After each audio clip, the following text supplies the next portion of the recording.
আমি আপনাদের কিন্তু জিজ্ঞাসা করছিলাম, এটা কি কোনো গঠনতন্ত্র আছে ইমাম সমিতির?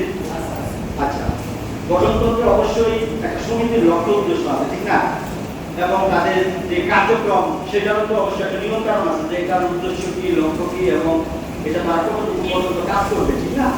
দেখেন, ওলামায়ে কেরামের সংগঠন এটা অবশ্যই এমন কাজ হইতে হবে যেটা মানুষ গ্রহণ করে, যেটা ইসলামের পক্ষে হয়, দ্বীনের পক্ষে, ওলামায়ে কেরামের কল্যাণের জন্য যে কাজটা হয় সেটাই তো লক্ষ্য উদ্দেশ্য হওয়ার কথা, ঠিক না? এটাই মূল লক্ষ্য হওয়ার কথা। কিন্তু অত্যন্ত পরিতাপের বিষয়, বিগত দিনে আমি দেখছি আমার কিন্তু ইমাম সমিতির কোনো মিটিং এর ক্ষমতা দেখেন না, খুব কম, অসন্তুষ্ট। বিগত দিনের কার্যক্রমে, অধিকাংশ কার্যক্রমে আমি অসন্তুষ্ট, যার কারণে আমি কিন্তু এই ধরনের আপনাদের অনেক কাজে আমি যাই না। আমি শুধু দাওয়াত পাইতাম, বিভিন্ন ভাবে শুনতাম, কিন্তু আসলে আমি যাই না। আমার কথা হলো, এই নেতৃত্বে এমন একটা লোক থাকা দরকার যার কোনো লোভ থাকবে না, যার কোনো ধরনের ভয় থাকবে না, যার কোনো ধরনের হিংসা থাকবে না। এই ধরনের সাহসিক নেতৃত্ব থাকা দরকার, যার এখানে কোনো রাজনৈতিক দলের পরিচয় থাকাটাও ঠিক না। এটা একটা সমস্ত দলের ভিত্তিতে একটা সংগঠন, কথা ঠিক কিনা? এখানে সবচেয়ে ভালো হয় কোনো অরাজনৈতিক একজন ব্যক্তিত্ব, যার সাহস আছে, নেতৃত্বের যোগ্যতা আছে, যার লোভ নাই, যে অন্য যে কোনো একজন নেতা যাকে একটা কথা বললেই সেটা যদি ইসলামের পক্ষে হয় তাহলে সেটা করবে, ইসলামের বিপক্ষে হলে, ওলামায়ে কেরামের স্বার্থের বিপক্ষে হলে অবশ্যই সে কাজটা করবে না, এটা সে প্রতিহত করবে, সেটাকে না করে দিবে। এই ধরনের সাহসী ব্যক্তিত্ব দরকার এই ধরনের নেতৃত্বে। এই জন্য আমি আর কথা দীর্ঘায়িত না করে, আমি যেন অতীতে যা দেখছি, এমন নেতা এখানে আসছে তারা সংগঠন বলতে কিছু বুঝে না। নেতা হইলে হয় না ভাই, সংগঠন বুঝতে হবে। সংগঠন একজন কর্মী, তার দুঃখ সুখের কথা শুনতে হবে, তার ভালো মন্দের কথা শুনতে হবে। আপনি শুধুমাত্র নেতা হয়ে গেলে, নেতা হওয়ার পরে আপনি কারো কথা শুনবেন না, আপনি আপনার মন মতো যা খুশি তাই করবেন, এটা কোনো নেতৃত্ব না। নেতৃত্ব হতে হলে আপনার কমিটির, আপনার অন্যান্য ব্যক্তিবৃন্দ যারা আছে তাদের কথা মন দিয়ে শুনতে হবে, তাদের সুখে সুখে পাশে থাকতে হবে, এবং বৃহত্তর স্বার্থকে প্রাধান্য দিতে হবে, ব্যক্তি স্বার্থকে এখানে প্রাধান্য দেওয়া যাবে না। এই জন্য আমি এখানে অনেকের নাম বলছেন, সভাপতি আমার নামও বলছে।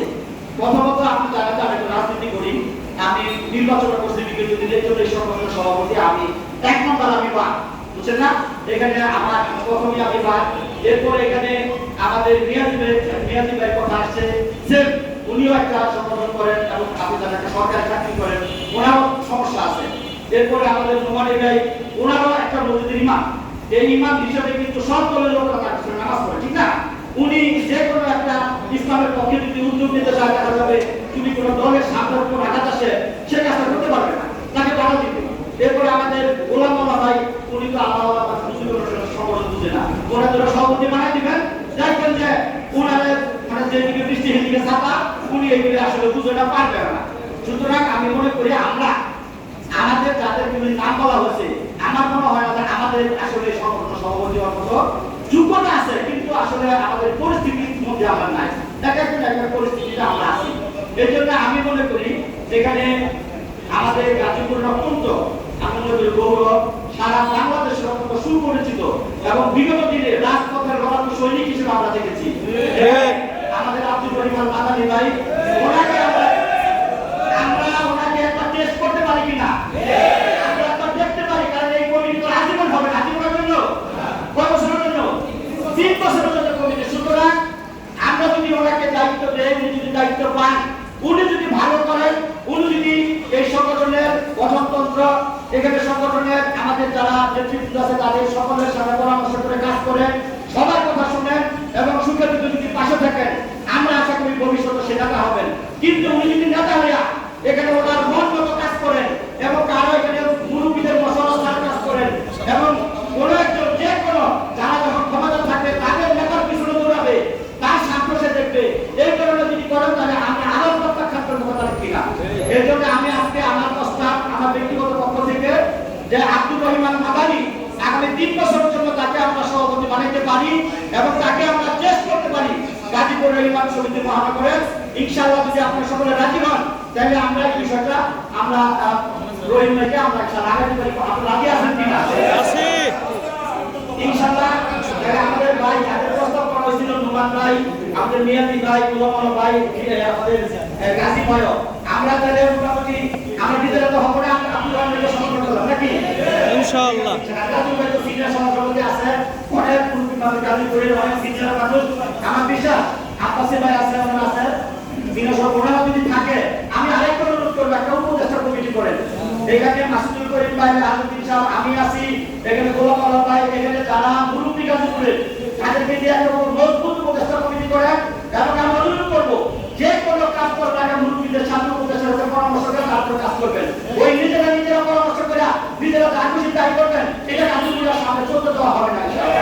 অবশ্যই দিনের সাথে, ইসলামের সাথে, ওলামায়ে কেরামের কল্যাণে যদি কোনো কাজ করা হয়, সে মুরব্বীরা সমর্থন করবে এবং গাজীপুরের সাধারণ ধর্মটা মানুষরা গ্রহণ করবে। এই জন্য আমি যদি আপনারা রাজু ভান্ডা তাদের কাছে পরিচয় করে নিতে চাই, ভাই আসেন, একটু আসেন। আর আগের যে গঠন কমিটি আছে, সবাইকে হাত করে ইনশাআল্লাহ ভাই, আমরা সবাই ভাই তাদের আসেন, এক বড় ভাইটা আসেন, এই গেলি ভাই, আগের কমিটি যত আছে আছে আমার আফসোকের ভাই সেক্রেটারি আছে, ওনারা সবাই থাকবে, ঠিক আছে ইনশাআল্লাহ। এইটাই কথা, আশা করি ইনশাআল্লাহ আগামী সমিতি সামনে জাতির স্বার্থে, ওলামায়ে কেরামের স্বার্থে কাজ করবে এবং মুরব্বীদের সাথে পরামর্শ করে কাজ করবে ইনশাআল্লাহ।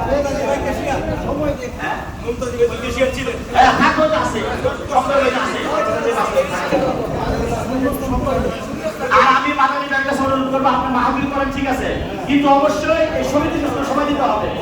আপনি ওয়ার্ডে কমিটি গঠন করবেন, মজবুত করবেন এবং আপনি পাশের মধ্যে মুরব্বীদের সাথে বলবেন। আচ্ছা ঠিক আছে, হ্যাঁ শুক্রিয়া।